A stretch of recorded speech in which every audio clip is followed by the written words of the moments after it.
Hello everyone, আসসালামু আলাইকুম। কেমন আছো সবাই? আলহামদুলিল্লাহ আমরা তো ভালোই আছি। বরাবরের ন্যায় নতুন আরও একটি ভিডিও নিয়ে চলে এলাম তোমাদের মাঝে।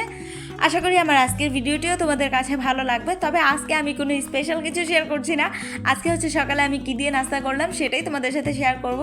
যাই হোক, আমি ঘুম থেকে উঠেছি সকাল 8টা বাজে। উঠে এরপরে হচ্ছে নিজে ফ্রেশ হয়েছি, তারপরে ঘরটা ঝাড়ু দিয়েছি। দেন বেসিনে কিছু হাঁড়ি পাতিল ছিল, থালা বাসন ছিল আর কি, সেগুলোকে ধুয়ে নিয়েছি। এরপরে হচ্ছে আমি নিচে গিয়েছি পানি আনার জন্য, মানে খাওয়ার পানি আনার জন্য। তো খাওয়ার পানি এনে তারপরে আটা কাই করে রুটি বেলে, আর এই তো এখন হচ্ছে রুটিগুলোকে ছেঁকে নিয়েছি। তো ইতিমধ্যে তোমাদের ভাইয়াও উঠে গেছে। ওঠার পর তিনি বলতেছে তিনি পরোটা খাবে, তার জন্য পরোটা তৈরি করতে। তো তার কথা মতো তার জন্য পরোটা তৈরি করেছি, আর আমাদের জন্য রুটি তৈরি করেছি। আমি একেবারেই পরোটা খেতে পারি না, কেননা পরোটা খেলেই আমার গ্যাস হয়। সেজন্য আর কি আমি রুটিগুলো ছেঁকে তারপরে তোমাদের ভাইয়ার জন্য পরোটা ছেঁকে নিয়েছি। এরপরে হচ্ছে একটা ডিম সিদ্ধ করেছিলাম খাওয়ার জন্য, যদিও খাওয়ার জন্য করেছি, কিন্তু সেই ডিমটাও আমি খেতে পারিনি। ডিম খেলেও আমার প্রচুর গ্যাসের সমস্যা হয়।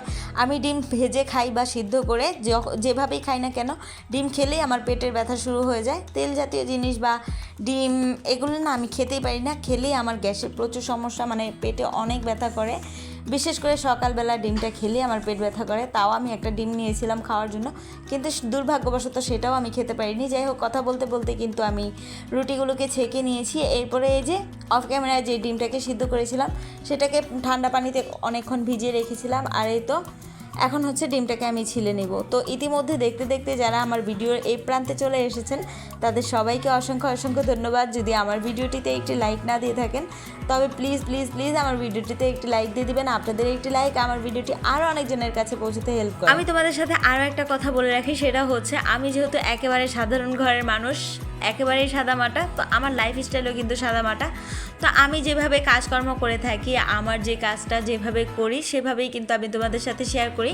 অনেকেই আছে ইউটিউবে ভিডিও উপস্থাপন করার সময় খুব সুন্দর করে ভিডিওটা সাজিয়ে তারপরে কাজকর্ম খুব সুন্দর করে গুছিয়ে ডেকোরেশন করে তারপরে উপস্থাপন করে, কিন্তু আমার সেটা সম্ভব হয়ে ওঠে না। কেননা আমি খুবই ব্যস্ত থাকি বলতে মানে 2 বাচ্চার প্যারায় আমি মানে গুছিয়ে কাজ করতে পারি না। যাই হোক, এই যে এখানে হচ্ছে আমি নাস্তাটা রেডি করে নিয়েছি তোমাদের ভাইয়ার জন্য। তো আমি এখানে মুরগির তরকারি নিয়েছি। ওই যে আগের দিন তো দেখেছিলে যে মুরগির তরকারি রান্না করেছিলাম, তো সেই তরকারিটা কিন্তু অনেকখানি রয়ে গেছে।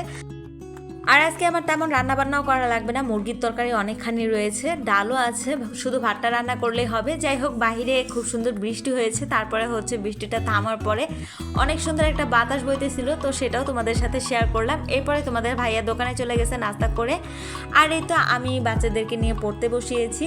তো আমার বড় ছেলেকে আমি লিখতে বসিয়েছি, ছোটোটাকে বলেছি পড়তে বসতে, কিন্তু সে পড়তে বসবে না, তা নাকি পড়ালেখা করতে মনে চায় না।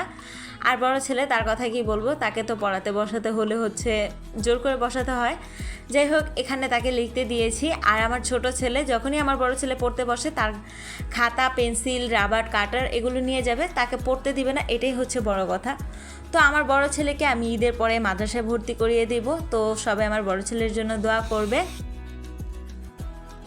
আর আমার ছোট ছেলে রাফিন, তার তো এখনও সেই বয়সটা হয়নি যে তাকে জোর করে পড়তে বসাতেই হবে।